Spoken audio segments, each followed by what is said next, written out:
ਸਾਰੇ ਭੈਣ ਭਰਾਵਾਂ ਨੂੰ ਜੈ ਮਸੀਹ ਦੀ।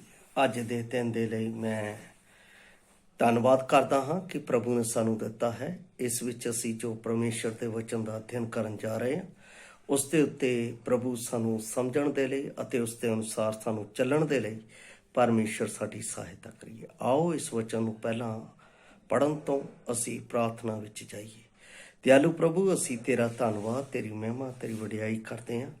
ਤੂੰ ਨਿਤ ਪ੍ਰਤੀ ਦਿਨ ਰੋਜ਼ਮਰਾ ਦੀ ਜ਼ਿੰਦਗੀ ਵਿੱਚ ਸਾਨੂੰ ਆਪਣਾ ਜੀਵਨ ਦੇ ਕੇ ਆਪਣੇ ਰਾਹ ਵਿੱਚ ਚਲਾਉਂਦਾ ਹੈ ਕਿ ਅਸੀਂ ਉਸ ਵਿੱਚ ਚੱਲ ਕੇ ਤੇਰੇ ਨਾਮ ਨੂੰ ਉੱਚਾ ਕਰ ਸਕੀਏ। ਸਾਡੀ ਨਹੀਂ, ਆਪਣੀ ਮਰਜ਼ੀ ਨੂੰ ਸਾਡੇ ਵਿੱਚ ਪੂਰਾ ਕਰ, ਔਰ ਇਹ ਵਚਨ ਜੋ ਤੂੰ ਸਾਨੂੰ ਦੇਣ ਜਾ ਰਿਹਾ, ਇਸ ਦੇ ਅਨੁਸਾਰ ਅਸੀਂ ਤੇਰੀ ਭਗਤੀ ਕਰਦੇ ਹੋਏ ਤੇਰੇ ਰਾਜ ਵਿੱਚ ਪਾਏ ਜਾਈਏ, ਔਰ ਤੇਰੀ ਜਿਉਂਦੀ ਆਸ ਸਾਡੇ ਜੀਵਨ ਦੇ ਵਿੱਚ ਇਸ ਧਰਤੀ ਦੇ ਉੱਤੇ ਜਿਉਣ ਦੇ ਲਈ ਸਾਨੂੰ ਬਲ ਦੇਵੇ। ਸਾਰਾ ਆਦਰ ਮਾਣ ਆਪ ਨੂੰ ਦਿੰਦੇ ਹੋਏ ਬੇਨਤੀ ਮੁਕਤੀ ਦਾ ਤੇ ਪ੍ਰਭੂ ਯਿਸੂ ਮਸੀਹ ਦੇ ਪਵਿੱਤਰ ਤੇ ਸਮਰਥੀ ਨਾਮ ਚ ਮੰਗਦੇ ਹਾਂ, ਆਮੈਨ। ਪਿਆਰੇ ਅਜ਼ੀਜ਼, ਅੱਜ ਦਾ ਜੋ ਮੈਂ ਵਚਨ ਦਾ ਹਿੱਸਾ ਲਿਆ ਹੈ ਉਹ ਲਿਆ ਹੈ ਲੂਕਾ ਦੀ ਅੰਜੀਲ, ਉਸ ਦਾ 1 ਅਧਿਆਏ, ਉਸ ਦੀ 67 ਤੇ 68 ਆਇਤ ਲਈ। ਇੱਥੇ ਲਿਖਿਆ ਹੈ, ਤਾਂ ਉਹਦਾ ਪਿਤਾ ਜ਼ਕਰਿਆ ਪਵਿੱਤਰ ਆਤਮਾ ਨਾਲ ਭਰ ਗਿਆ ਔਰ ਅਗੰਭਾ ਕਰਕੇ ਕਹਿਣ ਲੱਗਾ, ਮੁਬਾਰਕ ਹੈ ਪ੍ਰਭੂ ਇਸਰਾਇਲ ਦਾ ਪਰਮੇਸ਼ਰ, ਕਿਉਂ ਜੋ ਉਸ ਨੇ ਆਪਣੀ ਪ੍ਰਜਾ ਉੱਤੇ ਨਿਗਾਹ ਕੀਤੀ ਅਤੇ ਉਹਨਾਂ ਨੂੰ ਨਿਸਤਾਰਾ ਦਿੱਤਾ ਹੈ। ਇਸ ਦਾ ਜੋ ਮੈਂ ਸਬਜੈਕਟ ਲਿਆ ਹੈ, ਸਬਜੈਕਟ ਹੈ ਪਿਤਾ ਦਾ ਆਨੰਦ। ਪਿਤਾ ਦਾ ਆਨੰਦ।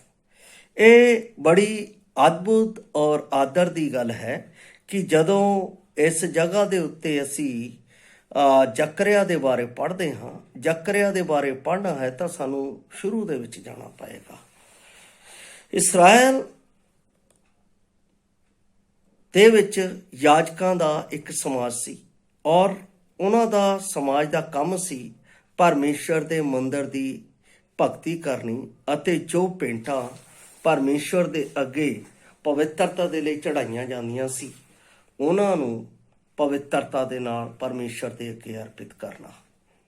ਯਾਜਕ ਦਾ ਇਹੋ ਕੰਮ ਅਤੇ ਇਹੋ ਹੀ ਉਸ ਨੂੰ ਇੱਕ ਪਰਮੇਸ਼ਰ ਨੇ ਸੇਵਾ ਸੌਂਪੀ ਹੋਈ ਸੀ। ਔਰ ਅਸੀਂ ਵੇਖ ਰਹੇ ਹਾਂ ਕਿ ਜਿਹੜਾ ਜ਼ਕਰਿਆ ਹੈ ਉਹ ਪਰਮੇਸ਼ਰ ਦੇ ਅੱਗੇ ਉਡੀਕ ਕਰ ਰਿਹਾ ਹੈ। ਇੱਕ ਅਜਿਹੇ ਸਮੇਂ ਦੀ ਉਡੀਕ ਕਰ ਰਿਹਾ ਹੈ ਜਿਸ ਵਿੱਚ ਇਸਰਾਇਲ ਦੇ ਵਿੱਚ ਪਰਮੇਸ਼ਰ ਦਾ ਨਿਸਤਾਰਾ ਅਤੇ ਪਰਮੇਸ਼ਰ ਦਾ ਪ੍ਰੇਮ ਅਤੇ ਪਰਮੇਸ਼ਰ ਦਾ ਆਨੰਦ ਪ੍ਰਗਟ ਹੋਵੇ।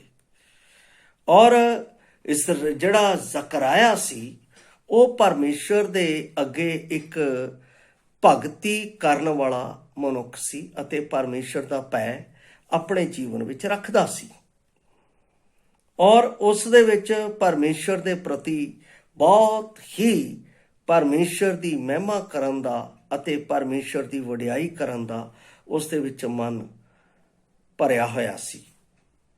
ਅਸੀਂ ਦੇਖਦੇ ਹਾਂ ਕਿ ਜ਼ਕਰਾਇਆ ਵਿਅਕਤੀਗਤ ਪ੍ਰਾਰਥਨਾ ਕਰਦਾ ਸੀ, ਔਰ ਉਹ ਪ੍ਰਾਰਥਨਾ ਕਰਦਾ ਸੀ ਜਿਹੜੀ ਕਿਸੇ ਦੇ ਸਾਹਮਣੇ ਨਾ ਕੀਤੀ ਜਾ ਸਕੇ, ਕਿਉਂਕਿ ਅਸੀਂ ਇਨਸਾਨ ਹਾਂ। ਇਨਸਾਨ ਹੁੰਦੇ ਹੋਏ ਸਾਡੀਆਂ ਕੁਝ ਭੌਤਿਕ ਜ਼ਰੂਰਤਾਂ ਹੁੰਦੀਆਂ ਨੇ ਜਿਹੜੀਆਂ ਅਸੀਂ ਕਿਸੇ ਨੂੰ ਦੱਸ ਨਹੀਂ ਸਕਦੇ, ਉਹ ਸਿਰਫ ਅਸੀਂ ਆਪਣੇ ਪਰਮੇਸ਼ਰ ਨੂੰ ਹੀ ਦੱਸ ਸਕਦੇ ਹਾਂ। ਔਰ ਜ਼ਕਰਿਆ ਦੇ ਜੀਵਨ ਦੇ ਵਿੱਚ ਇੱਕ ਵਿਅਕਤੀਗਤ ਸਮਾਂ ਸੀ ਜਿਸ ਵਿੱਚ ਉਹ ਆਪਣੇ ਆਪ ਦੇ ਲਈ ਔਰ ਆਪਣੇ ਜੀਵਨ ਦੇ ਲਈ, ਆਪਣੇ ਉਸ ਕਾਰਜ ਦੇ ਲਈ ਪ੍ਰਾਰਥਨਾ ਕਰ ਰਿਹਾ ਸੀ। ਉਸ ਦਾ ਪ੍ਰਾਰਥਨਾ ਕਰਨ ਦਾ ਉਦੇਸ਼ ਇਹੀ ਸੀ ਕਿ ਮੇਰੇ ਜੀਵਨ ਦੇ ਵਿੱਚ ਵੀ ਇੱਕ ਔਲਾਦ ਹੋਵੇ ਜਿਹੜੀ ਕਿ ਮੇਰੇ ਤੋਂ ਬਾਅਦ ਇਸ ਮੰਦਰ ਦੇ ਵਿੱਚ ਸੇਵਾ ਕਰਨ ਵਾਲੀ ਹੋਵੇ। ਉਸ ਦੀ ਸੋਚ ਇਹੋ ਸੀ, ਔਰ ਇਸ ਸੋਚ ਦੇ ਨਾਲ ਉਹ ਦਿਨ ਪ੍ਰਤੀ ਦਿਨ ਪਰਮੇਸ਼ਰ ਦੇ ਮੰਦਰ ਦੇ ਵਿੱਚ, ਪਰਮੇਸ਼ਰ ਦੇ ਘਰ ਦੇ ਵਿੱਚ ਸੇਵਾ ਕਰਿਆ ਕਰਦਾ ਸੀ। ਔਰ ਇੱਕ ਦਿਨ ਪਰਮੇਸ਼ਰ ਦਾ ਦੂਤ ਉਸ ਦੇ ਉੱਤੇ ਪ੍ਰਗਟ ਹੋਇਆ, ਜਬਰਾਇਲ ਦੂਤ, ਔਰ ਉਸਨੇ ਉਸ ਨਾਲ ਗੱਲ ਕੀਤੀ। ਔਰ ਜਦੋਂ ਉਸਨੇ ਉਸ ਨਾਲ ਗੱਲ ਕੀਤੀ ਤਾਂ ਉਸ ਨੂੰ ਜਬਰਾਇਲ ਦੂਤ ਨੇ ਇੱਕੋ ਗੱਲ ਕਹੀ, ਨਾ ਡਰ। ਔਰ ਇਹ ਗੱਲ ਜਿਹੜੀ ਹੈ, ਜਦੋਂ ਜ਼ਕਰਿਆ ਦੇ ਜੀਵਨ ਦੇ ਵਿੱਚ ਇਹ ਗੱਲ ਵੇਖੀ ਤਾਂ ਉਹ ਬਹੁਤ ਜ਼ਿਆਦਾ ਡਰ ਗਿਆ ਸੀ ਅਤੇ ਉਸ ਨੂੰ ਆਪਣੇ ਆਪ ਦੇ ਵਿੱਚ ਡਰ ਲੱਗਾ, ਕਿਉਂਕਿ ਉਸਨੇ ਦੇਖਿਆ ਨਹੀਂ ਸੀ। ਕਿਉਂਕਿ ਜਦੋਂ ਅਸੀਂ 1:13 ਪੜ੍ਹਦੇ ਹਾਂ ਲੂਕਾ, ਤਾਂ ਕਹਿੰਦਾ ਪਰ ਦੂਤ ਨੇ ਉਹਨੂੰ ਆਖਿਆ, ਹੇ ਜ਼ਕਰਿਆ ਨਾ ਡਰ, क्यों जो तेरी बेनती सुनी गई और तेरी पत्नी एलिजबेथ तेरे लिए एक पुत्र जनेगी अते तू उसका नाम यसू रखना यूहन्ना रखना। देखो इत्थे असी एक चीज देखते हैं, जकरिया नू दूत कह रहा ना डर। दूसरी गल वो कह रहा तेरी बेनती सुनी गई। इहदा मतलब परमेश्वर साडी प्रार्थना नूं सुनन वाला परमेश्वर है, जे असी परमेश्वर दे प्रति वफादार हां और असी उस बेनती नूं परमेश्वर दे अगे दोष नहीं लांदे, करदे जांदे हां, तां परमेश्वर उसका प्रत्युत्तर साडे जीवन दे विच जरूर दिंदा है। जकरिया दे जीवन दे विच मिलिया है। ਜ਼ਕਰਿਆ ਨੂੰ ਉਸ ਸਮੇਂ ਮਿਲਿਆ ਹੈ ਜਦੋਂ ਬੁੜਾ ਹੋ ਚੁੱਕਾ ਸੀ, ਜਦੋਂ ਉਹਦਾ ਬੱਚੇ ਪੈਦਾ ਕਰਨ ਦੀ क्षमता ਖਤਮ ਹੋ ਚੁੱਕੀ ਸੀ। ਇੱਥੇ ਇਸ ਲਈ ਜ਼ਕਰਿਆ ਜਿਹੜਾ ਹੈ, ਜਦੋਂ ਮੈਂ 67 ਨੂੰ ਪੜ੍ਹਦਾ ਹਾਂ ਤਾਂ ਜ਼ਕਰਿਆ ਪਵਿੱਤਰ ਆਤਮਾ ਨਾਲ ਭਰ ਗਿਆ ਅਤੇ ਅਗੰਮ ਬਾਕ ਕਰਕੇ ਕਹਿਣ ਲੱਗਾ।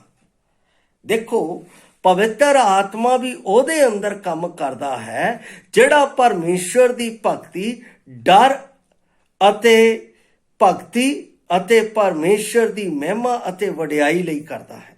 ਜਿਹੜਾ ਵਿਅਕਤੀ ਇਸ ਤਰ੍ਹਾਂ ਨਹੀਂ ਕਰਦਾ, ਉਹਦੇ ਜੀਵਨ ਦੇ ਵਿੱਚ ਨਾ ਤਾਂ ਪਰਮੇਸ਼ਰ ਦਾ ਭੇਤ ਪ੍ਰਗਟ ਹੁੰਦਾ ਹੈ, ਉਹ ਜੋ ਵੀ ਪ੍ਰਾਰਥਨਾ ਕਰਦਾ ਹੈ ਉਹ ਸੁਣੀ ਨਹੀਂ ਜਾਂਦੀ। ਜ਼ਕਰਿਆ ਇੱਕ ਧਰਮੀ ਵਿਅਕਤੀ ਸੀ, ਜ਼ਕਰਿਆ ਇੱਕ ਪਰਮੇਸ਼ਰ ਦਾ ਭੈ ਮੰਨਣ ਵਾਲਾ ਸੀ, ਜ਼ਕਰਿਆ ਇੱਕ ਆਪਣਾ ਪਵਿੱਤਰ ਜੀਵਨ ਬਤੀਤ ਕਰਨ ਵਾਲਾ ਵਿਅਕਤੀ ਸੀ। ਇਸ ਲਈ ਪਰਮੇਸ਼ਰ ਨੇ ਉਸ ਦੀ ਪ੍ਰਾਰਥਨਾ ਸੁਣੀ ਅਤੇ ਪਰਮੇਸ਼ਰ ਦਾ ਆਤਮਾ ਉਸ ਵਿੱਚ ਅਗੰਮ ਬਾਕ ਕਰਕੇ ਇਸਰਾਇਲ ਦੇ ਲਈ ਆਨੰਦ ਦੀ ਖਬਰ ਦੇ ਰਿਹਾ ਹੈ। ਪਰਮੇਸ਼ਰ ਦਾ ਅਗੰਮ ਬਾਕ ਜਾਂ ਤਾਂ ਸਾਨੂੰ ਤਾੜਨ ਦੇ ਲਈ ਹੁੰਦਾ ਹੈ ਜਾਂ ਸਾਡੇ ਲਈ ਆਨੰਦ ਦਾ ਸਮਾਚਾਰ ਦੇਣ ਦੇ ਲਈ ਹੁੰਦਾ ਹੈ। ਦੋ ਗੱਲਾਂ ਹੈ। ਜ਼ਕਰਿਆ ਦੇ ਜੀਵਨ ਦੇ ਵਿੱਚ ਉਹਦੀ ਭਗਤੀ ਨੂੰ ਵੇਖ ਕੇ, ਉਹਦੇ ਜੀਵਨ ਨੂੰ ਵੇਖ ਕੇ, ਉਹਦੀ ਪਵਿੱਤਰਤਾ ਨੂੰ ਵੇਖ ਕੇ ਪਰਮੇਸ਼ਵਰ ਨੇ ਉਸ ਦੇ ਜੀਵਨ ਦੇ ਵਿੱਚ ਆਨੰਦ ਦਾ ਸਮਾਚਾਰ ਦਿੱਤਾ। ਇੱਕ ਪਿਤਾ ਨੇ ਇੱਕ ਪਿਤਾ ਨੂੰ ਆਨੰਦ ਦਾ ਸਮਾਚਾਰ ਦਿੱਤਾ। ਕਿੰਨੀ ਵੱਡੀ ਗੱਲ ਹੈ। ਮੇਰੇ ਨਾਲ ਵੀ ਹੋ ਸਕਦਾ, ਆਪ ਦੇ ਨਾਲ ਵੀ ਹੋ ਸਕਦਾ, ਜੇ ਅਸੀਂ ਇਸ ਤਰ੍ਹਾਂ ਦਾ ਪਵਿੱਤਰ ਜੀਵਨ ਜੀਂਦੇ ਹਾਂ। ਪਰਮੇਸ਼ਰ ਸਾਨੂੰ ਸ਼ਰਮਿੰਦਾ ਨਹੀਂ ਹੋਣ ਦਿੰਦਾ ਔਰ ਇਹ ਜ਼ਕਰਿਆ ਦੀ ਵਿਅਕਤੀਗਤ ਪ੍ਰਾਰਥਨਾ ਸੀ, ਉਸ ਨੂੰ ਸ਼ਰਮਿੰਦਾ ਨਹੀਂ ਹੋਣ ਦਿੱਤਾ। ਪਰਮੇਸ਼ਰ ਨੇ ਉਹਨੂੰ ਪ੍ਰਤੀਫਲ ਦਿੱਤਾ ਹੈ। ਪਰਮੇਸ਼ਰ ਨੇ ਉਸਦੇ ਜੀਵਨ ਦੇ ਵਿੱਚ ਉਸ ਨੂੰ ਆਸ਼ੀਸ਼ ਦਿੱਤੀ ਹੈ ਔਰ ਇੱਕ ਸਵਰਗਦੂਤ ਦੇ ਸਾਹਮਣੇ, ਉਹ ਸਵਰਗਦੂਤ ਜਿਹੜਾ ਹਮੇਸ਼ਾ ਪਰਮੇਸ਼ਰ ਦੇ ਸਾਹਮਣੇ ਖੜਾ ਰਹਿੰਦਾ ਹੈ। ਵੰਡਰਫੁਲ, ਕਿੰਨਾ ਅਦਭੁਤ ਹੈ ਜਦੋਂ ਪਰਮੇਸ਼ਰ ਆਪਣੇ ਦੂਤਾਂ ਦੇ ਰਾਹੀਂ ਸਾਡੀ ਪ੍ਰਾਰਥਨਾ ਦਾ ਪ੍ਰਤੀ ਉੱਤਰ ਸਾਡੇ ਜੀਵਨ ਦੇ ਵਿੱਚ ਸਾਡੇ ਆਨੰਦ ਦੇ ਲਈ ਦਿੰਦਾ ਹੈ, ਸਾਡੀ ਭਲਾਈ ਦੇ ਲਈ ਦਿੰਦਾ ਹੈ, ਸਾਡੇ ਜੀਵਨ ਦੇ ਵਿੱਚ ਸਾਨੂੰ ਆਪਣੇ ਪ੍ਰੇਮ ਦੇ ਵਿੱਚ ਮਣੇ ਰਹਿਣ ਦੇ ਲਈ ਦਿੰਦਾ ਹੈ। ਕਿੰਨਾ ਅਦਭੁਤ ਹੈ, ਕਿੰਨੀ ਮਹਿਮਾ ਯੋਗ ਹੈ। ਇਸ ਲਈ ਅਸੀਂ ਇੱਥੇ ਦੇਖਦੇ ਹਾਂ, ਉਹ ਕਹਿੰਦਾ ਹੈ तेरी बेनती सुनी गई। पहली गल ना डर, दूसरी गल कहता तेरी बेनती सुनी, तीसरा जिस गल दे लई व्यक्तिगत प्रार्थना कर रहा सी संतान दे लई, कहता तेरी पत्नी एलिजबेथ एक पुत्र, देखो स्पष्ट कह रहा पुत्र जनेगी। उस तो बाद की कह रहा, तू दा नाम यूहन्ना, देखो नाम भी दे रहा। कितनी अद्भुत गल है। ਇਹਦਾ ਮਤਲਬ ਸਾਡਾ ਪਰਮੇਸ਼ਵਰ ਸਾਡੀ ਪ੍ਰਾਰਥਨਾ ਨੂੰ ਸੁਣਨ ਵਾਲਾ, ਸਾਡੇ ਜੀਵਨ ਦੇ ਵਿੱਚ ਹਰ ਇੱਕ ਰੁਕਾਵਟ ਦਾ ਹੱਲ ਕਰਨ ਵਾਲਾ, ਸਾਡੇ ਜੀਵਨ ਦੇ ਵਿੱਚ ਹਰ ਇੱਕ ਮੁਸੀਬਤ ਦੇ ਵਿੱਚ ਸਾਡੇ ਨਾਲ ਖੜਾ ਰਹਿਣ ਵਾਲਾ ਪ੍ਰੇਮੀ ਪਰਮੇਸ਼ਵਰ ਹੈ। ਉਸਨੇ ਜ਼ਕਰਿਆ ਦੇ ਜੀਵਨ ਦੇ ਵਿੱਚ ਇਸ ਤਰ੍ਹਾਂ ਕੀਤਾ, ਸਾਡੇ ਜੀਵਨ 'ਚ ਵੀ ਕਰ ਸਕਦਾ ਹੈ। ਇਹ ਇੱਕ ਪਹਿਲੀ ਗੱਲ ਹੈ ਜਿਹੜੀ ਇਸ ਜਗ੍ਹਾ ਤੇ ਅਸੀਂ ਦੇਖਦੇ ਹਾਂ ਕਿ ਪਵਿੱਤਰ ਆਤਮਾ ਨਾਲ ਉਹ ਭਰ ਗਿਆ। ਪਵਿੱਤਰ ਆਤਮਾ ਨਾਲ ਕਿਉਂ ਭਰ ਗਿਆ? क्योंकि परमेश्वर ने उसके जीवन दे विच एक कार्य किया सी। उसने कहा मैं इस दा सच किस तरह, कहंदा जद तक तेरे संतान ना हो जाओ तू मौन रहेगा। और जदों संतान हो गई और ਉਹਦੇ सामने पुत्र पैदा हो गया, उसका नाम यूहन्ना रखा गया, तद ਉਹਦਾ मूँह पवित्र आत्मा दे नाल खुल गया। कादे लई? परमेश्वर दी वडियाई लई, परमेश्वर दे आनंद दा समाचार देण दे लई ਉਹਦੀ जबान खुल गई। परमेश्वर मेरे अते आप दे राही भी ये काम करना चाहुंदा है। जिस तरह उसने जकरिया दे जीवन दे विच काम कीता, जिस तरह उसने होर कई परमेश्वर दे प्यारे भगतां दे नाल काम कीता, अज वो मेरे अते आप नाल भी ये काम करना चाहुंदा है। वो चाहुंदा है कि मेरे अते आप दे द्वारा आनंद दा समाचार सबना नूं सुणाया जावे, खुशी दी खबर सबना नूं दित्ती जावे। मेरी व्यक्तिगत प्रार्थना जो है सो है, पर उस दे नाल जदों मैं परमेश्वर दे कारज नूं वेखदा हां, परमेश्वर दे कारज नूं अपने जीवन विच हुंदे देखदा हां, तां उत्थे परमेश्वर दा आनंद मैनूं दूसरिਆਂ ਨੂੰ ਵੰਡਣ ਦੇ ਲਈ परमेश्वर दा आत्मा मैनूं सिखाउंदा है। ਉਹਨੂੰ रोको ना, उस वेले उत्थे तुसीं रुको ना, उत्थे तुसीं कैरी ऑन हो जाओ, उत्थे तुसी तैयार हो जाओ। हाँ, परमेश्वर ने मैनू खुशी दी खबर दिती है। हाँ, परमेश्वर ने मेरे जीवन दे विच खुशी दा काम कीता है। मैं उस कारज नूं दूसरे लोकां तक भी पहुंचावांगा। इत्थे उन्हें की पहुंचा? मुबारक है इस प्रभु इस्राएल दा परमेश्वर। कितनी वड्डी गल की। मुबारक है प्रभु इस्राएल दा परमेश्वर। मैं इस गल नूं थोड़ा जिहा होर क्लीयर करना चाहुंदा हां। जदों मैं उत्पत्ति पुस्तक उसका 12 अध्याय पढ़दा हां, तां परमेश्वर ने इस्राएल नूं जदों उसनूं अपने कोल बुलाया सी, तद परमेश्वर ने कुछ अजिहे आशीर्वाद उसनूं दित्ते सी। उसने की किया सी? कहंदा है अब्राहम नूं जदों अपने घर नूं साकां नूं छड्डदा, कहंदा मैं तैनूं एक वड्डी कौम बनावांगा अते मैं तैनूं आशीष देवांगा अते तेरा नाम वड्डा करांगा अते तू बरकत दा कारण हो। जो तैनूं आशीष दिंदे ने मैं उन्हां नूं आशीष देवांगा, जो तैनूं तुच्छ जाणदे उन्हां नूं श्राप देवांगा अते तेरे कारण सृष्टि दे सारे घराने मुबारक होणगे। मुबारक कौम दे विचों मुबारक परमेश्वर दा संदेश मेरे अते आप दे लई आया। कितनी वड्डी गल है, ये आनंद की गल है, एक खुशी की गल है जो परमेश्वर ने मेरे अते आप दे जीवन दे विच दित्ती है।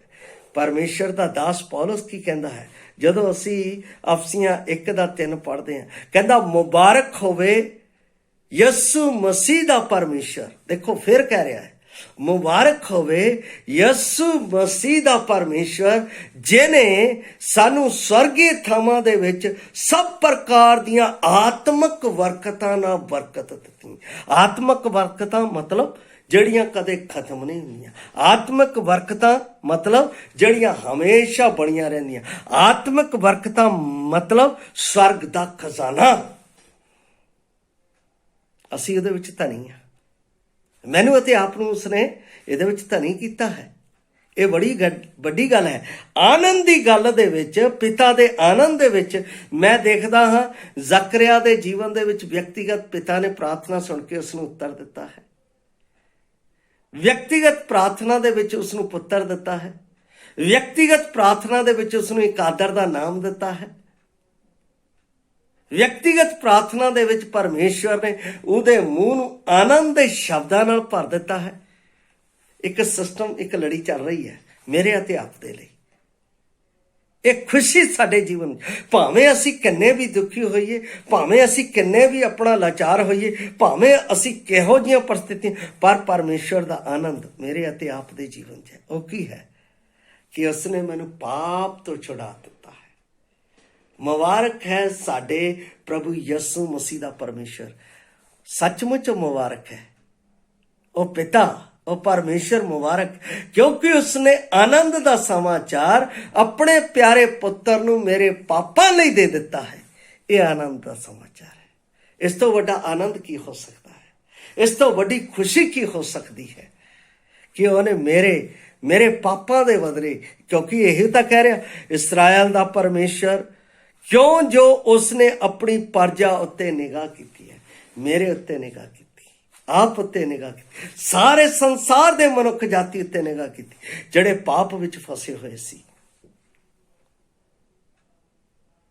ਨੂਹ ਦੇ ਸਮੇਂ ਦੇ ਵਿੱਚ ਪਰਮੇਸ਼ਵਰ ਨੇ ਨੂਹ ਤੇ ਨਿਗਾਹ ਕੀਤੀ ਕਿਉਂਕਿ ਉਹ ਧਰਮੀ ਸੀ ਅਤੇ ਉਹ ਬਚਾਇਆ ਗਿਆ, ਉਸ ਦਾ ਪੂਰਾ ਘਰਾਣਾ ਬਚਾਇਆ ਗਿਆ। ਸਮਾਚਾਰ ਦਿੱਤਾ ਗਿਆ ਨੂਹ ਦੇ ਰਾਹੀਂ, ਸਾਰੀ ਦੁਨੀਆ ਦੇ ਵਿੱਚ ਸਮਾਚਾਰ ਦਿੱਤਾ ਗਿਆ ਕਿ ਪਰਮੇਸ਼ਵਰ ਦਾ ਕ੍ਰੋਧ ਇਸ ਦੁਨੀਆ ਦੇ ਵਿੱਚ ਵਰਤਣ ਵਾਲਾ ਹੈ।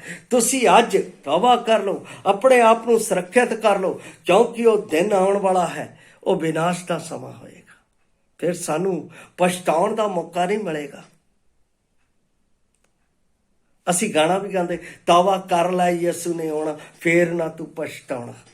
ਪਿਆਰੇ ਅਜ਼ੀਜ਼, ਪਰਮੇਸ਼ਰ ਸਮਾਂ ਦੇ ਰਿਹਾ ਹੈ, ਹਰ ਘੜੀ ਦੇ ਵਿੱਚ ਸਮਾਂ ਦੇ ਰਿਹਾ, ਹਰ ਇੱਕ ਵਿਅਕਤੀ ਨੂੰ ਸਮਾਂ ਦੇ ਰਿਹਾ। ਕਿਸ ਸਮਾਂ? ਪਾਪਾਂ ਤੋਂ ਬਚਣ ਦੇ ਲਈ। ਤੌਬਾ ਕਰ, ਤੌਬਾ ਕਰ, ਆਪਣੇ ਜੀਵਨ ਨੂੰ ਸੁਰੱਖਿਅਤ ਕਰ ਅਤੇ ਪਰਮੇਸ਼ਰ ਦੇ ਆਨੰਦ ਵਿੱਚ ਸ਼ਾਮਿਲ ਹੋ। ਕਿਹੜਾ ਆਨੰਦ ਹੈ? ਸਦਾ ਦਾ ਆਨੰਦ, ਸਦਾ ਦਾ ਜੀਵਨ। ਉਹ ਕਿਹੜਾ ਆਨੰਦ ਹੈ? ਪਰਮੇਸ਼ਰ ਦੀ ਸੰਤਾਨ ਹੋਣ ਦਾ ਆਨੰਦ ਹੈ। ਉਹ ਕਿਹੜਾ ਆਨੰਦ ਹੈ? ਪਰਮੇਸ਼ਰ ਦੇ ਪੁੱਤਰ ਬਣ ਕੇ ਸਵਰਗੀ ਵਤਨ ਦਾ ਅਧਿਕਾਰੀ ਹੋਣਾ, ਉਹਦਾ ਆਨੰਦ ਹੈ। ਮੈਂ ਆਪ ਨੂੰ ਇੱਕ ਚੀਜ਼ ਯਾਦ ਕਰਵਾਉਣਾ ਚਾਹੁੰਦਾ ਹਾਂ। ਜਦੋਂ ਉਹ ਪੁੱਤਰ ਵਾਪਸ ਆਇਆ ਆਪਣੇ ਘਰ ਦੇ ਵਿੱਚ, ਜਿਹੜਾ ਆਪਣੇ ਪੇ ਤੋਂ ਸਾਰੀ ਸੰਪਤੀ ਲੈ ਕੇ ਦੁਨੀਆ ਦੇ ਵਿੱਚ ਚਲਾ ਗਿਆ ਸੀ, ਸਭ ਕੁਝ ਲੁਟਾ ਦਿੱਤਾ, ਜਦੋਂ ਵਾਪਸ ਆਇਆ ਤਾਂ ਉਸ ਨੂੰ ਪਿਤਾ ਨੇ ਗਲੇ ਲਾਇਆ। ਦੇਖੋ, ਇਹ ਆਨੰਦ ਹੈ ਕਿ ਮੇਰਾ ਪੁੱਤਰ ਗਵਾਚ ਗਿਆ ਸੀ, ਹੁਣ ਉਹ ਮੁੜ ਵਾਪਸ ਆਇਆ ਹੈ। ਉਹ ਮਰ ਗਿਆ ਸੀ, ਹੁਣ ਜੀ ਪਿਆ ਹੈ। ਕਿੱਥੇ ਲਈ? ਸਵਰਗ ਰਾਜ ਲਈ। ਅਸੀਂ ਆਪਣੇ ਜੀਵਨ ਦੇ ਵਿੱਚ ਇਸ ਗੱਲ ਨੂੰ ਦੇਖਦੇ ਹਾਂ ਕਿ ਪਰਮੇਸ਼ਵਰ ਨੇ ਮੇਰੇ ਲਈ ਇੰਤਜ਼ਾਮ ਕੀਤਾ। ਜਦੋਂ ਮੈਂ ਮੁੜ ਕੇ ਆਇਆ, ਪਿਤਾ ਨੇ ਮੈਨੂੰ ਗਲ ਨਾਲ ਲਾਇਆ। ਔਰ ਅਸੀਂ ਕੀ ਦੇਖਦੇ ਹਾਂ? ਉਹਨੂੰ ਅੰਗੂਠੀ ਦਿੱਤੀ ਗਈ। ਅੰਗੂਠੀ ਕਿਸ ਚੀਜ਼ ਦਾ ਚਿੰਨ੍ਹ ਹੈ? ਪਰਮੇਸ਼ਵਰ ਤੋਂ ਜਿਹੜੇ ਮੈਂ ਅਧਿਕਾਰ ਖੋ ਚੁੱਕਾ ਸੀ, ਉਹ ਅਧਿਕਾਰ ਉਸਨੇ ਮੈਨੂੰ ਦੇ ਦਿੱਤੇ। ਇਹ ਆਤਮਿਕਤਾ ਦੀ ਗੱਲ ਹੈ।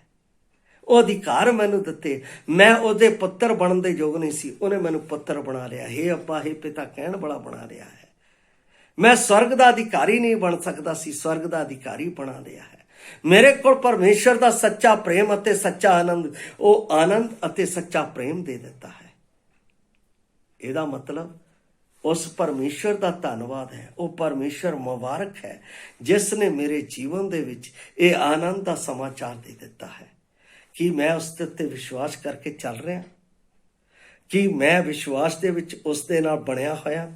ਉਹ ਤਾਂ ਮੇਰੇ ਨਾਲ ਬਣਿਆ ਹੋਇਆ, ਉਹਦੀ ਪ੍ਰੈਜ਼ੈਂਸ ਮੇਰੇ ਨਾਲ ਹੈ, ਕਿਉਂਕਿ ਉਸਨੇ ਕਿਹਾ ਹੈ ਕਿ ਮੈਂ ਤੁਹਾਨੂੰ ਨਾ ਕਦੇ ਛੱਡਾਂਗਾ, ਨਾ ਕਦੇ ਤਿਆਗਾਂਗਾ। I am your God, not leave you. ਮੈਂ ਤੁਹਾਨੂੰ ਨਹੀਂ ਛੱਡਾਂਗਾ। ਮੈਨੂੰ ਆਪਣੇ ਨਾਲ ਰੱਖਣ ਦੇ ਲਈ, ਮੈਨੂੰ ਆਪਣੇ ਨਾਲ ਮਿਲਣ ਦੇ ਲਈ, ਮੈਨੂੰ ਆਪਣੇ ਨਾਲ ਸਵਰਗੀ ਆਨੰਦ ਦੇਣ ਦੇ ਲਈ ਉਸਨੇ ਆਪਣੇ ਪਿਆਰੇ ਪੁੱਤਰ ਨੂੰ ਕਾਲਵਰੀ ਕਰੂਸ ਦੇ ਉੱਤੇ ਦੇ ਦਿੱਤਾ।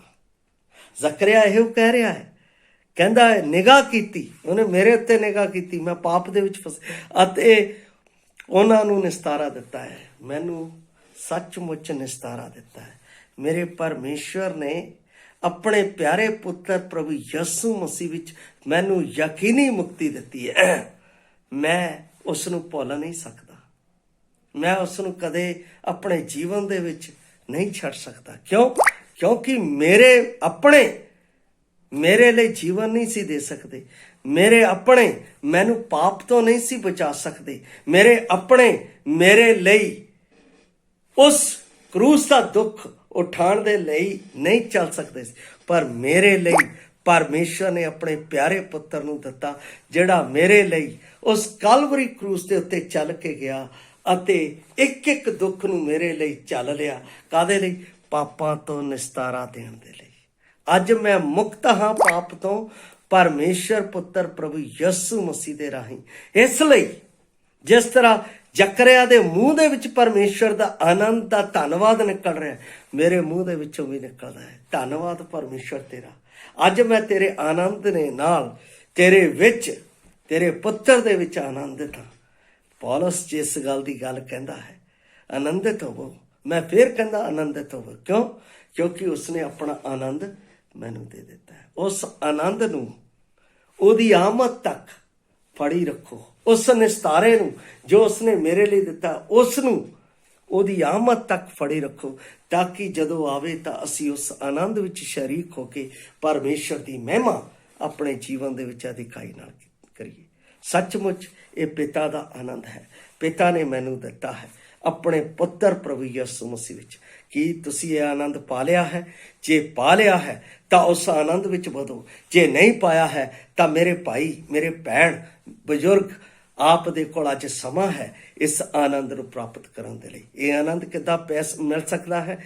ਤੁਸੀਂ ਆਪਣੇ ਮਨ ਦੇ ਵਿੱਚ ਪਛਤਾਤਾਪ ਕਰਨਾ ਹੈ, ਤੌਬਾ ਕਰਨੀ ਹੈ, ਆਪਣੇ ਮਨ ਵਿੱਚ ਕਹਿਣਾ ਹੈ, ਪ੍ਰਭੂ ਜੀ ਮੈਂ ਪਾਪੀ ਹਾਂ, ਤੁਸੀਂ ਮੇਰੇ ਪਾਪੀ ਦੇ ਲਈ ਆਪਣੇ ਪਿਆਰੇ ਪੁੱਤਰ ਨੂੰ ਕਾਲਵਰੀ ਕਰੂਸ ਦੇ ਉੱਤੇ ਮਾਰੇ ਜਾਣ ਦੇ ਲਈ ਦਿੱਤਾ। ਉਹ ਮੇਰੇ ਪਾਪਾਂ ਦੇ ਲਈ ਮਾਰਿਆ ਗਿਆ, ਗੱਡਿਆ ਗਿਆ ਅਤੇ ਤੀਸਰੇ ਦਿਨ ਜੀ ਉੱਠਿਆ। ਸੱਚਮੁੱਚ ਉਸ ਦਾ ਲਹੂ ਮੈਨੂੰ ਸਾਰੇ ਪਾਪਾਂ ਤੋਂ ਸ਼ੁੱਧ ਕਰਦਾ ਹੈ ਅਤੇ ਉਸ ਦੀ ਸੰਤਾਨ ਬਣਨ ਦੇ ਲਈ ਮੇਰੀ ਮਦਦ ਕਰਦਾ ਹੈ। ਮੈਂ ਇਸ ਗੱਲ ਦਾ ਇਕਰਾਰ ਕਰਦਾ ਹਾਂ। ਪ੍ਰਭੂ, ਮੈਨੂੰ ਆਪ ਦੇ ਇਸ ਇਕਰਾਰ ਦੇ ਨਾਲ ਆਪ ਦੀ ਸੰਤਾਨ ਹੋਣ ਦਾ ਹੱਕ ਮਿਲਦਾ ਹੈ। ਮੈਂ ਇਸ ਦੇ ਲਈ ਤੇਰਾ ਧੰਨਵਾਦ ਕਰਦਾ ਹਾਂ। ਇਹ ਬੇਨਤੀ ਆਪ ਹੀ ਦੇ ਪਿਆਰੇ ਬੇਟੇ ਪ੍ਰਭੂ ਯਿਸੂ ਦੇ ਨਾਮ 'ਚ ਇਹਨਾਂ ਗੱਲ ਕਰਨ ਦੇ ਨਾਲ ਤੁਸੀਂ ਪਿਤਾ ਦੇ ਆਨੰਦ ਨੂੰ ਪ੍ਰਾਪਤ ਕਰ ਲਓਗੇ ਔਰ ਪਿਤਾ ਦਾ ਆਨੰਦ ਤੁਹਾਡੇ ਵਿੱਚ ਦਿਨ ਪ੍ਰਤੀ ਦਿਨ ਪਰਮੇਸ਼ਰ ਦੀ ਆਸ਼ੀਸ਼ ਬਣ ਕੇ ਉਮੜੇਗਾ। ਸੋ ਪਰਮੇਸ਼ਰ ਆਪ ਨੂੰ ਪਿਤਾ ਦੇ ਇਸ ਆਨੰਦ ਨੂੰ ਪ੍ਰਾਪਤ ਕਰਨ ਦੇ ਲਈ ਮਦਦ ਕਰੇ। ਜੇ ਆਪ ਨੇ ਪ੍ਰਾਪਤ ਕਰ ਲਿਆ ਹੈ ਤਾਂ ਉਸ ਦੀਆਂ ਆਸ਼ੀਸ਼ਾਂ ਦੇ ਆਨੰਦ ਦੇ ਵਿੱਚ ਆਪ ਨੂੰ ਭਰਪੂਰ ਹੋਣ ਦੇ ਲਈ ਮਦਦ ਕਰੇ। ਪ੍ਰਭੂ ਆਪ ਨੂੰ ਇਸ ਵਚਨ ਦੇ ਨਾਲ ਆਸ਼ੀਸ਼ ਦੇਵੇ। ਜੈ ਮਸੀਹ ਦੀ। ਮਾਰਾਨਾਥ।